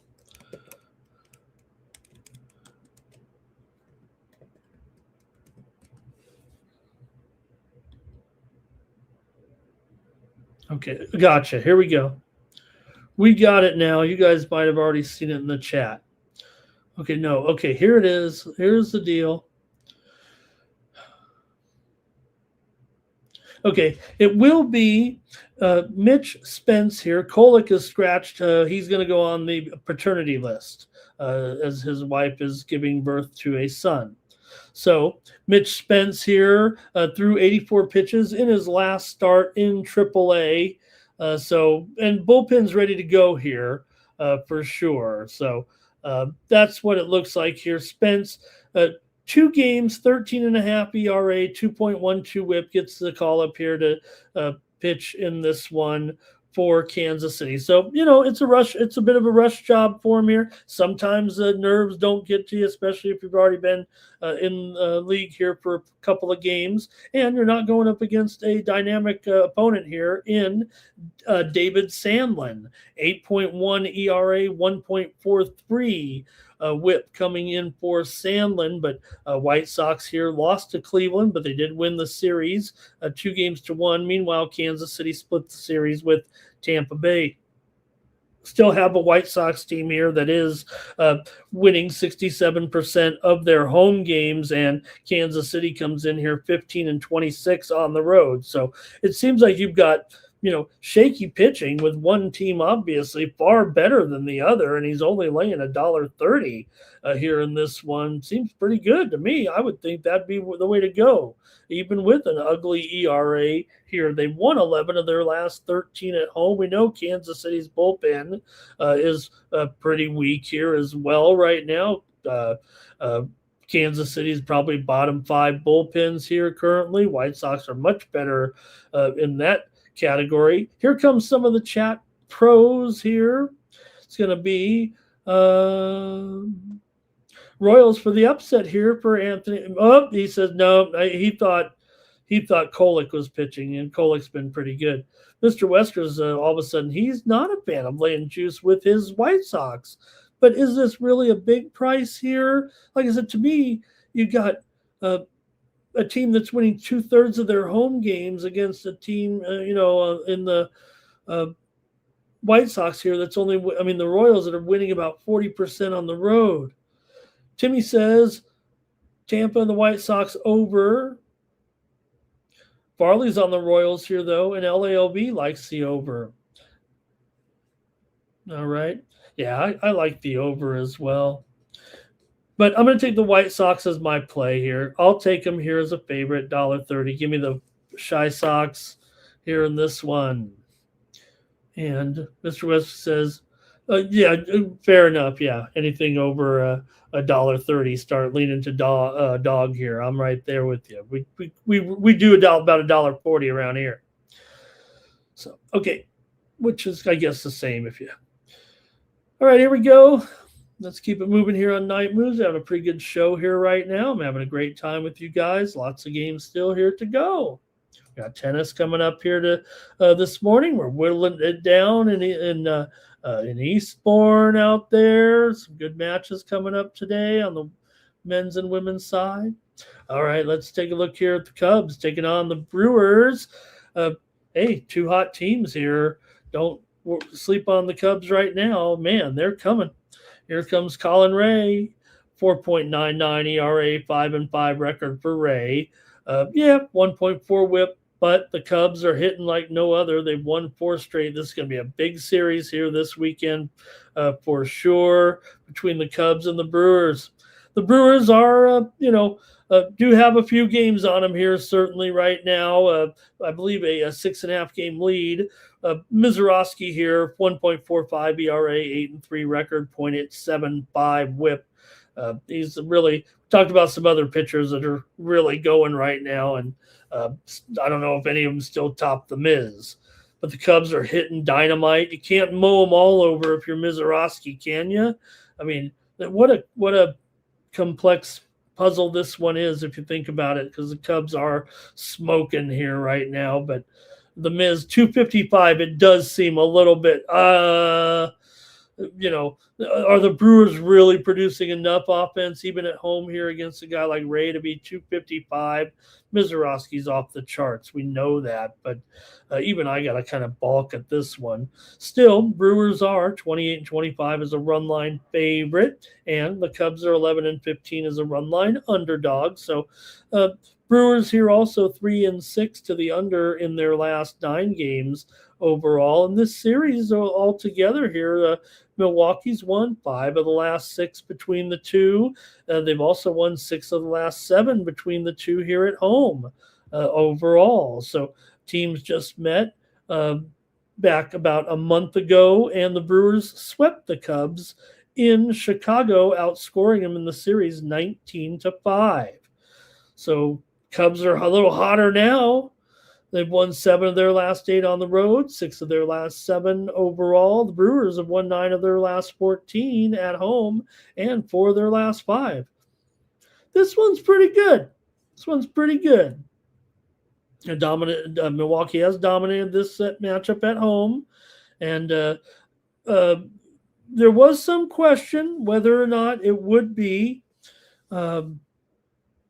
Colin Ray in here, but I think it is. I think everyone has Colin Ray. Let me check real quick. If anything, that does bring a little bit of shakiness to it. Ray's been serviceable all year for sure, but he is hittable, and he's much worse on the road actually this season. 7.19 ERA, 5.38 FIP, and a 1.6 WHIP, 15% K rate, and a 9.5% walk rate on the road. But the Brewers' offense has struggled recently, and they've been great all season and solid against right-handed pitching for sure. So is Mizorowski going to win the Cy Young? Is he going to continue to dominate like this? Is he going to be able to tame one of the hottest hitting teams in the league? Last time, the Cubs only had 3 hits and could not score against Mizorowski, and the Cubs have given up some big strikeout numbers, so he could be swinging and missing here. Let's see what you got in this one. The price is high, but Miz is dominant. Okay, here we go. Mr. Westers likes the Cubs. He says he's not a Brewers fan. That team's fraudulent. He'll show you come the playoffs. When have the Brewers ever done it, right? I mean, they were in the 1982 against the Cardinals? Was that 82 or 83? Timmy Choo says he's got Miz and Skeens for 20 combined strikeouts. Anthony Mays is a Cubs fan, but he likes the money on the Brewers. But 255, it just seems so high. Cubs ain't winning, says Anthony. They're not good. Farley's on the under. Brewers money line and Miz to strike him out. And Anthony says, they just beat the Mets. How good can they really be? Touche. Maybe best to take Skeens and Miz for 8 strikeouts each. And Mr. Wesker says, if Raleigh Fingers was still alive, wait a minute, Raleigh Fingers is dead. No, Raleigh Fingers is still alive. Come on, don't be burying Raleigh Fingers out there right now.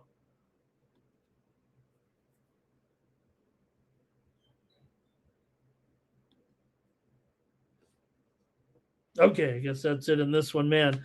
I'm gonna have to take the under here in this one. I'm gonna see where that line moves a little. I don't think it's gonna move much at all, but boy, even on the run line here in this game, yeah. Like I said, that's a little high, 255. I think that's all agreeable, but they're also laying $130 on the run line here. Cubs offense has been fine. All right. Yeah, I want to say hello to Super Cyan Redby in the chat. Says, do you think soccer is the most popular sport in the world? I do think soccer is the most popular sport in the world. All right. And Anthony May says, Mets and Cubs win. You just made me a parlay. And you guys are loving the Skeens and Miz strikeout combos there. Next up, the Rockies are at the Twins here with Tomo Sugano goes for the Rocks. Sugano, a 4.31 ERA coming in, 8-4 record. Going up against Taj Bradley here. Bradley, 4.1 ERA, 6-3 record, 1.32 whip. Bradley had that month off. These numbers don't seem awful here right now. What seems awful to me is $1.65 on the money line when you're the Minnesota Twins. Now, granted, they've been playing pretty good here of late, but they now are back into a 3-game losing streak because they did not have a great time of it there against the Dodgers, but the Dodgers own the Twins after all. For the Rockies, they come in here having taken 2 of 3 at home against Boston. How about that? Now the Rockies are still 14-27 on the road. That's where they have struggled. So easy to see if the Twins are a big favorite here, no doubt. But Rockies have had some guys coming through. How about TJ Rumfield? This guy's been having a great season here right now. 284 batting average. Got my man Mickey Moniak still hitting 282. The Rockies, some of these numbers, yeah, they might be inflated because of their home park, but you can run them up against some other teams and they'd have some great numbers here. Hunter Goodman, of course, what a power hitter he's turned out to be. The Rockies can hit a little bit, but still their pitching is pretty woeful here. And at least they got a guy right now in Sugano who's definitely turned in plenty of innings with a decent numbers here. 8-4 record overall, 4.31 ERA, and a 1.29 WHIP. So 2 good pitchers and 2 decent offenses. Remember, the Twins have really picked it up here on offense of late and kind of turned things around. They definitely have a offense in the top half of the group. So let's see what you have here, though, in this one. I don't know about $1.65, but let's see what you guys have. And Mr. Wesker says they just make more soccer players. Okay. Twins by 1 here, says Mr. Weskers. JP Farley's on the Rockies money line. Jimmy says, you got to take the Rockies here at this price. Anthony says, Twins maybe at home. And Jimmy says, Bradley's okay, but at this price, come on. Here's a Nerfy for LALB.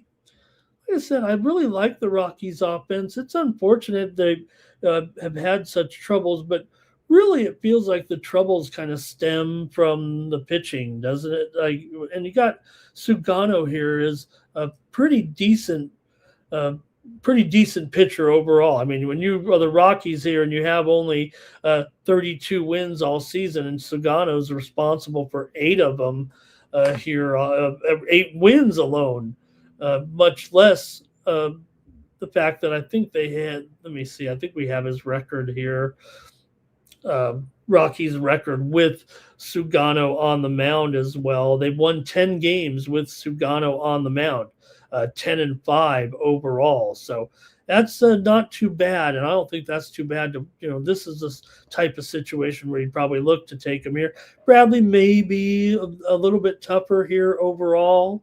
And, Sugano also 4-11 to the under when he's pitching. So I'm kind of talking up the pitching here, but I'm going to go ahead and take the under in this one with Colorado and Minnesota. I think we got some decent pitching here. And yes, the Rockies' numbers are on the road are a little bit less than at home. Okay, we're doing great here. Getting to the end of the show a little bit. Let's see here. Colorado fights pretty well, but they are better at home, I think Anthony's saying there. And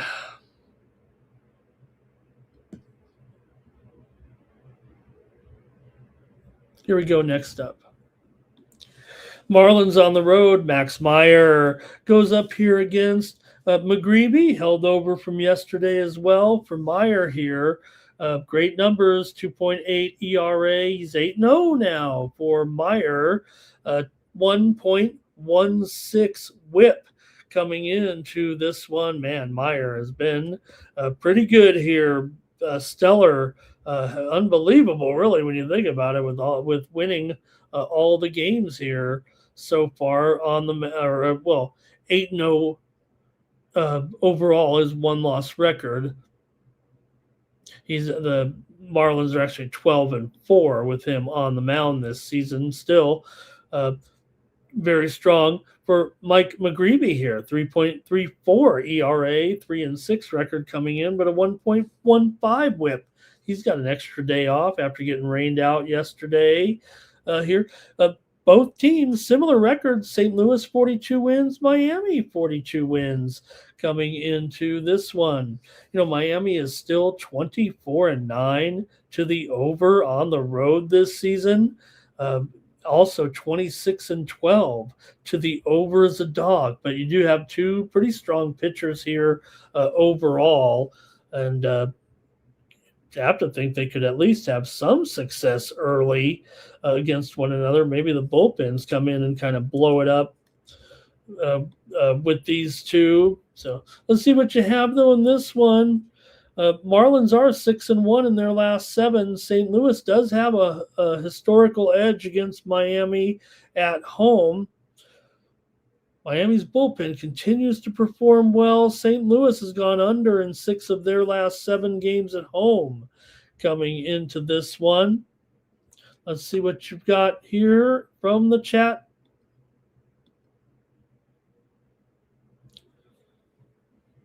All right, Marlins to keep it going here, says Mr. Weskers. Anthony says Mad Max, the new Mad Max on the money line. Farley's on the Marlins here. Timmy says, yeah, this is the Cardinals at a decent price. You don't get this very often right now. And LALB likes a Nerfy here. Meyer's been an ace with great stuff here so far. His numbers are a little higher on the road. Cardinals, this lineup's been pretty good between Burleson and Nutbar and Blaze Jordan. McGreevy's been pretty solid too. He can be hit hard at times, but he did have a bad start versus the Royals last time out, gave up 5 earned runs in 5 innings, but he has been much better at home.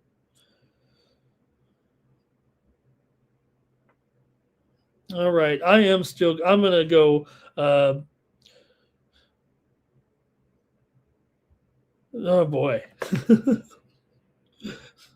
I didn't come in with a pick in this one, and now I'm stuck. Maybe I should have to ride with the chat in this one. Let me check the old Ramon algorithm over here to see what's going on. All right, I am on St. Louis here in this one. Give me the Cardinals. Yep, for sure. Just going with my algorithm in this one. Yeah, we're not going to lay a big price there. Anthony says St. Louis home at night. That's where you want them. Jimmy says this will be a good ball game. Mr.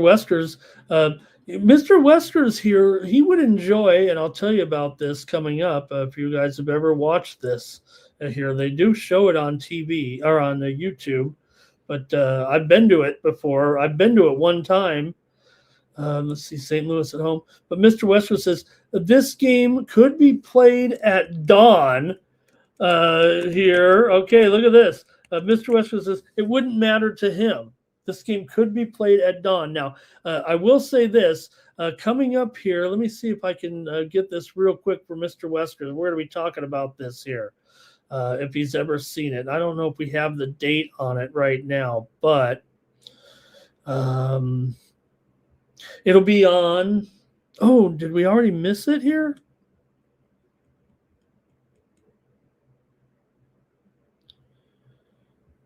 Okay, I can't believe I missed it. The midnight game in Alaska, every year they have a tournament and they play basically around the clock. And I think they have the Alaska Gold Panners play a home game. It's an independent league, part of the National Baseball Congress. But they play annual midnight home game. And I think I missed it. Oh, my gosh. I think it was played a week ago. Oh, man, I can't believe I missed it. I never miss that. What was I doing? Okay, I guess I'll go back on YouTube. It's supposed to notify me. I can't be missing the midnight home game. All right. Maybe I'm just too busy. Okay, next up, the A's and the Angels. Here in this one, we got the A's. Look at the nice pitching matchup here. JT Ginn going up against Walbert Urania. A's are favored on the road in this one. Walbert Urania has been the better pitcher. He's 2.4 ERA, 5-5 record, 1.31 WHIP. Not much better. Ginn, 3.15 ERA, but a 1.21 WHIP and a 5-4 record overall. He's fared pretty well. Angels have been the hotter team. Remember, the A's have been on a losing streak before they finally snapped it there yesterday against the Giants, and they needed that ninth inning rally to kind of get it done. The Angels, meanwhile, come in off of a series win at home against Baltimore, and they just played, remember, the Athletics here just in a series back about a week ago, right? Basically 6 days ago. And the Angels took 2 of 4. The A's won the first 2 at home, 5-0 and 12-11. And then the Angels won the next 2, 7-0 and 9-7. So that was a 2-2. Here you're getting a little even money with Walbert Urania in this one. The Angels are, sure, the A's have the better record. Here, just 3 games under 500. And the Angels, they might be 14 games under 500. But I kind of want to take the Angels. So does Mr. Weskers. Anthony says the A's are back right now. Ginn minus 120. What am I missing? So you can see here, Timmy thinks, I'm going with the Angels. Can I get better than 120? I'll wait. I'm actually going to take the Angels in this one at even money. I'm going with the Angels. So is Farley. And so is Timmy Chushu. Oh, no, wait. Oh, Timmy Chushu is going with LA. Okay. I thought he was saying Ginn minus 120 like he should be. Oh, he's saying it should be closer to Pick'em or even maybe the Angels slightly favored. I got you, Timmy. I kind of misunderstood it. And LAOB, though, Athletics on the money line. So not a bad game, even though the Angels have been, pretty bad. But all right, here we go. Well, I'm going to have to listen to Tony here if the Padres don't do anything this weekend. But I like their chances in this one. You've got the former Dodger Buehler going here for the Padres, and at least they're going up, as good as the Dodgers are, they're not throwing the best pitching rotation out there right now. That's for sure. With a couple of these guys anyway. Yeah, you got some guys who are good up top, but Roki Sasaki here, 4.76 ERA, just a 3-4 record. They got a great bullpen, man, the Dodgers. And, Sasaki definitely can truck that ball up there. 1.29 whip, 70 strikeouts here. But Walker Buehler, 3.96 ERA, 4-3 record, 1.32 whip. Padres couldn't ask for much more than from Buehler. He's not going to give you much more. So, been okay. Been okay so far for Buehler here. This is a good. The one thing about this game, hope Tony's watching. This is on Apple TV, so he's not even going to be able to see it.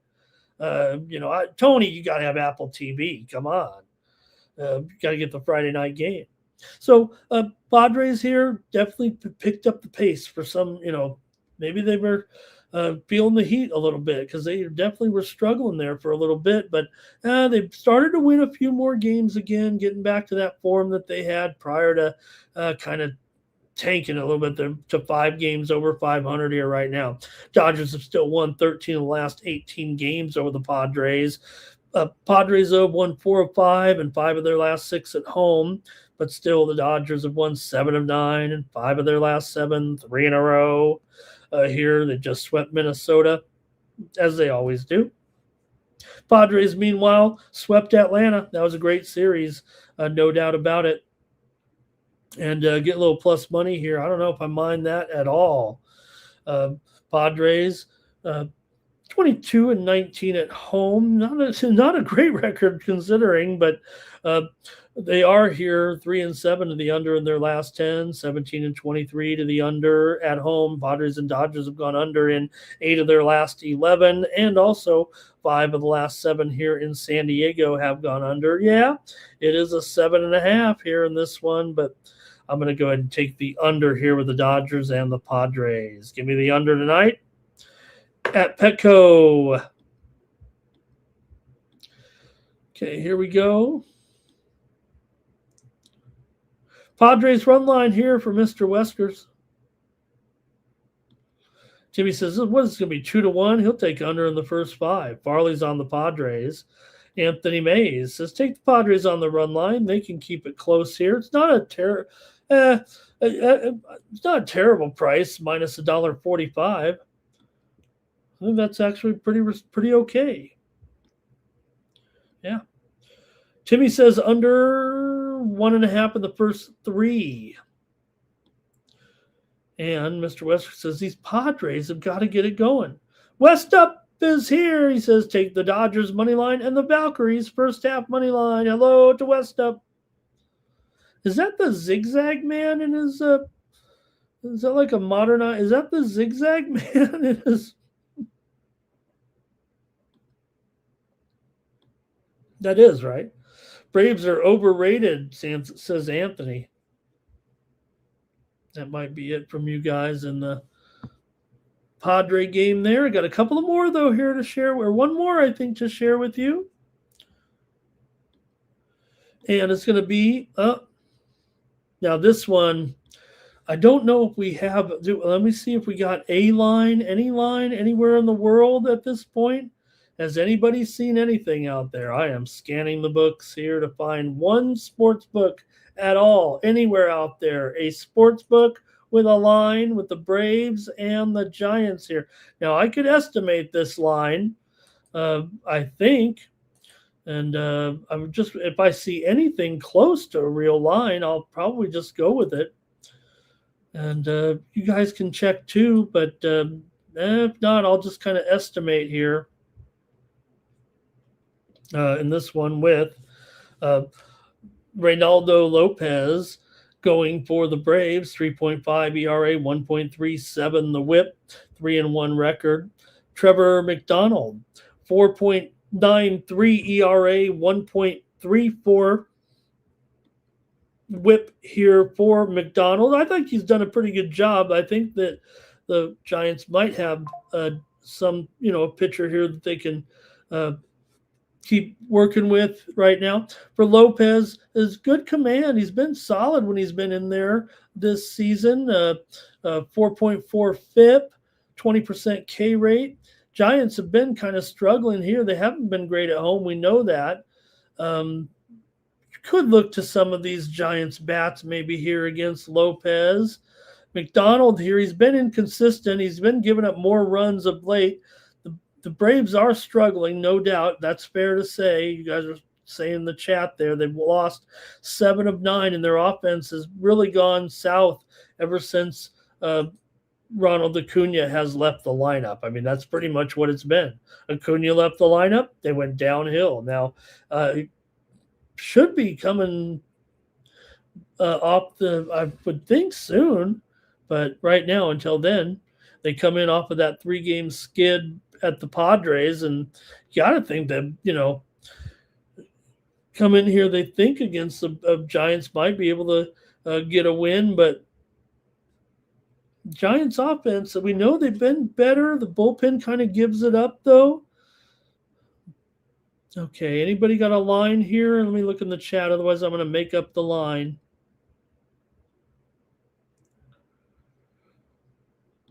Okay, here we go. Dodgers money. Oh, let me see here. Anthony says maybe it's a toss-up. Jermaine says McDonald, he was once into farming for a 4-H club. Jermaine says probably 8.5 here on this total. Okay, I'm probably down. I'm probably down with that. Okay, I'm going to go ahead and make the line here. I don't see any lines out there. And it's going to be on Ramon, the odds maker, here in this one. Okay, here we go. Let's see how close we can get. We can play tomorrow, see how close I was. Let me see. Mr. Wesker's here. Giants on the run line. He likes McDonald. Even before he was in the rotation. Another under for Timmy here. Mr. Wesker says McDonald's is like ordering off the value meal, ordering off the dollar menu and getting a value meal. Okay. Timmy says under in first 5. So I think you guys, Timmy says 7.5. He says 8 would be a gift.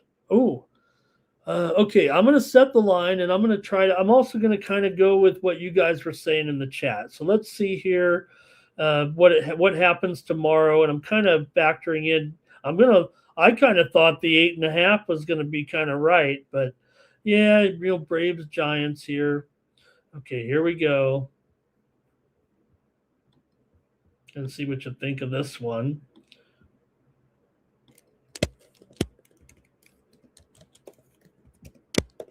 All right, we'll see how it goes tomorrow. See how the line making goes. Maybe the Braves should be a little bit. Could the Braves be more than this? Could the Braves be as high as $1.35 on the road? Do you think I'm right here? Do you think the Braves are a road favorite right now at the Giants? They're 16 games over 500, 17, right? 15, 16. What are they? 48-31. Giants 33-47. That's a pretty big difference. Maybe it should be. I'm thinking about moving it up here a little bit. Maybe it should be about $1.40. It's just the Braves have really been struggling here of late. Okay. Mr. Wester says maybe $1.35. So I think I'm okay with that $1. Okay, I'm gonna move up to $1.30. I'll put it in between Mr. Wesker's number and mine. Okay. And Timmy was saying, he said 8 would be a gift. So Timmy would go under. All right, that's it for baseball. Let's see what that line is, because I do not see a line, a real published line at any sports book yet. So a little fun for me there to pick the line. If you guys see something, let me know, but I really don't see one anywhere, and I have 2 line services, and it's just one big, long, blank line here a little bit. It'll probably be up before morning. Okay, here we go. We got some games here right now in the W to look at tonight. First up. Whoops, that's not right. Let me get to the first game here. Oh, I've got the same game twice up here. Why do we have that? I don't have the Mystics game I typed over it or something. Okay, here we go. Sorry.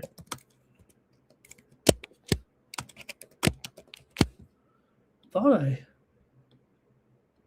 Oh, well, here we go. All right, WNBA action here on Ion Friday with Mystics on the road here taking on the Sun. The Mystics I like this team, man. Citron, she is terrific. I think we're starting to see them a little bit here. Now they're a 500 club. I think they're getting better here rapidly right now. It's a very promising situation in Washington here. We know Connecticut has been downright dismal, and at least they're at home here, but they're still 3-15 overall coming in.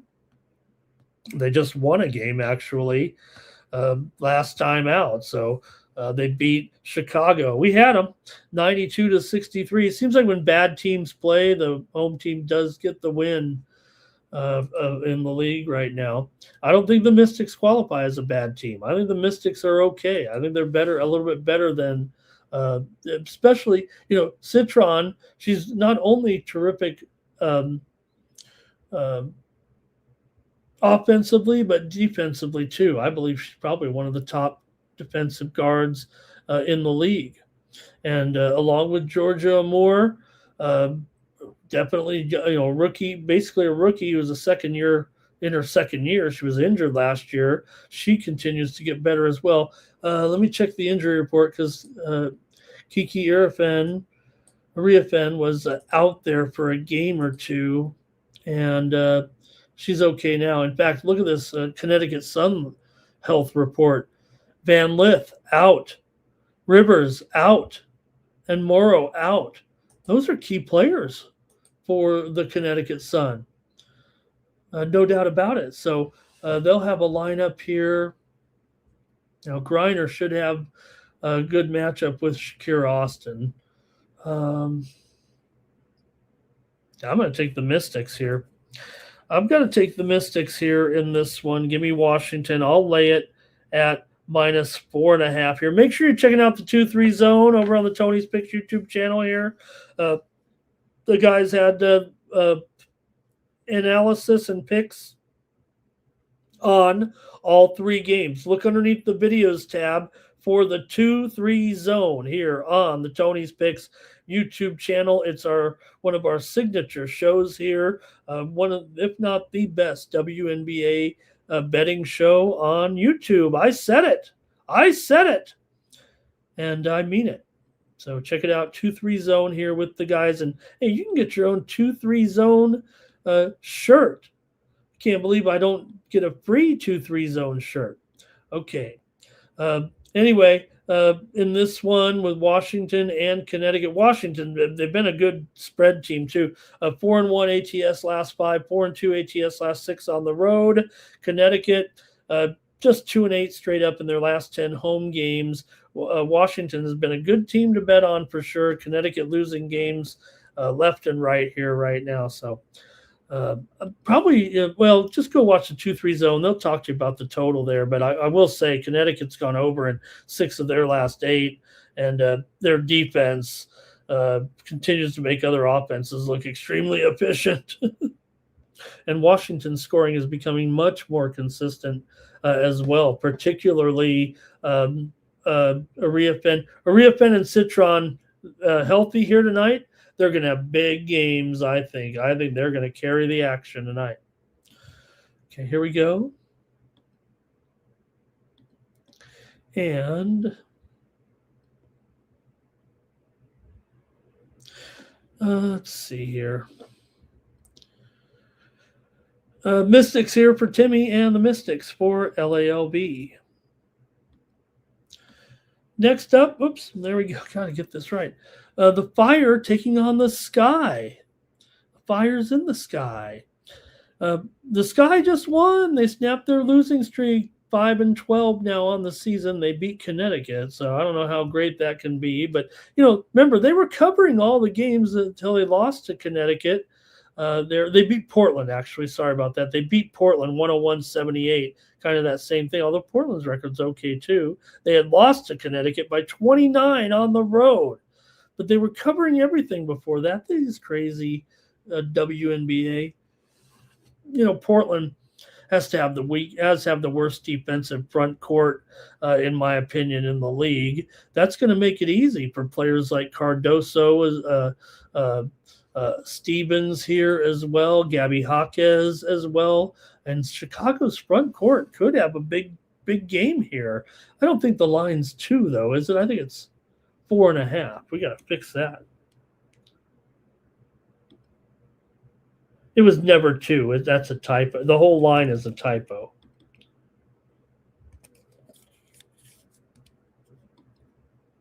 There we go. So 4.5 here in this one, and 172. Now I'm probably going to look to the total here in this one. Now, while I did just say that I do feel like it's a very, very good matchup for the front court, I don't know if it's necessarily going to be a high-scoring game here right now. Chicago still missing Courtney Vandersloot. I guess she's a game-time decision here right now. And for Portland, kind of the same thing. Their front court could turn the other way as well with Ainsler and Gustafson. And Portland here 8-10, Chicago 5-12. Portland though just 2-5 ATS on the road. Chicago though 2-4 ATS is a favorite here. These two teams have been going over for sure, but I'm probably going under in this game at 172. I think the over is probably going to be pretty popular, but the move has been on the under. I thought I was going to get creative here. I thought I was going to get lucky and figure, well, you got Chicago here 5-1 to the over as a favorite. Portland 9-5 to the over as a dog.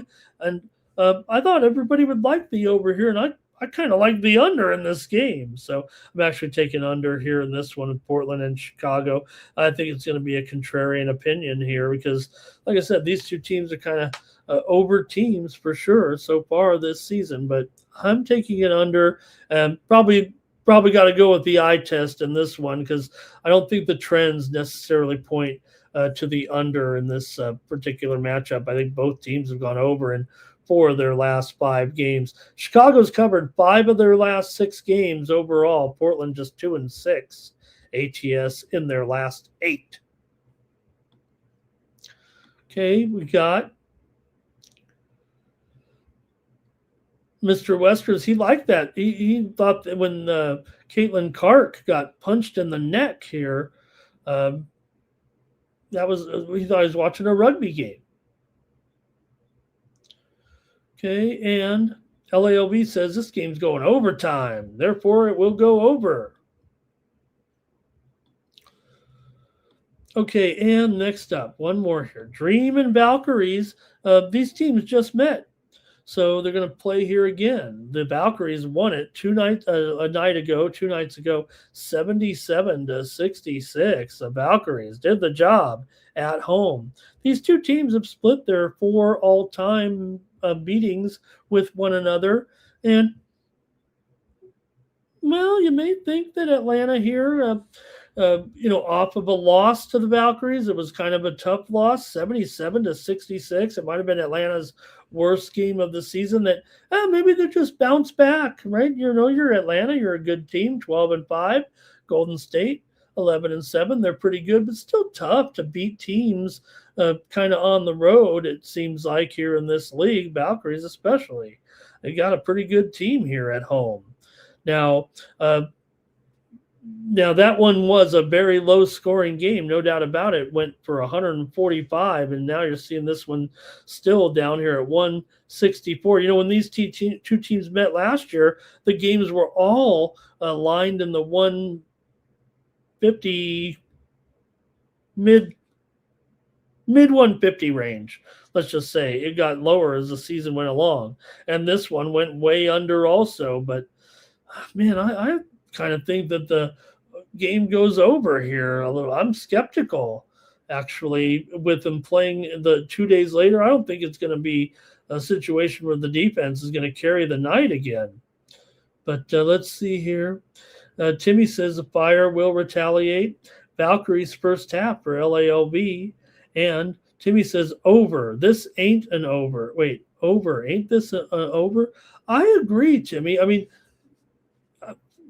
feels like most of the, feels like there's a lot of support for the under in this game, and I kind of want to go over. I think I'm feeling pretty contrarian here in this one. Give me the over here with Atlanta and Golden State. I'm going to try the over here. Golden State is 7-4 to the over at home. Atlanta's 9-6 to the over as a favorite. They're also over in 7 of their last 10 games overall coming into this one. And Golden State definitely been going under here of late, 5 of their last 6. But Golden State's won 5 of their last 6 at home. Yes, Atlanta, dating back to last year's, won 15 of 20 on the road right now. And definitely one of the better teams here in the league. But you also got good defense here.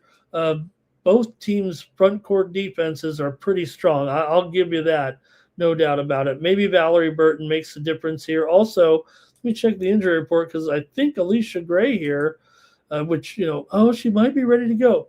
Aaliyah Nye is out of this one, but I think Gray here, good to go. She was left the last game, right? Oh, no, she played. She played. But, only 25 minutes in that last game. So 8 points on 3 of 10. That was her worst game of the season for Alicia Gray for sure. So she's going to need the bounce back, or the Valkyries are going to win this one. Okay, let's see here. Thanks, everybody. I guess that's it. Make sure you head on over to Tony'sPicks.com and check out our premium picks. Hey, I just went over a bunch of games, got some opinions from some friends in the chat. I might make some premium picks here right now for tomorrow's action. I got them all written down on my handy-dandy sheet here, so I'm ready to go for the action here on Friday. And thank you to the chat for helping me along. That's going to do it here for Night Moves. We'll be back tomorrow with a great card for Saturday, including that early UFC event. When we get on the air, it'll be only 6 hours away. So you're going to want to tune in for that. And we'll see you again here tomorrow. We'll do more soccer action here. We'll do more baseball action here as well. We'll do a little more WNBA. And got a nice weekend of golf going too. The numbers are going low there at the Travelers. All right, it's going to do it here for the Tony's Picks YouTube channel. I'm Ramon Scott. So long from Las Vegas.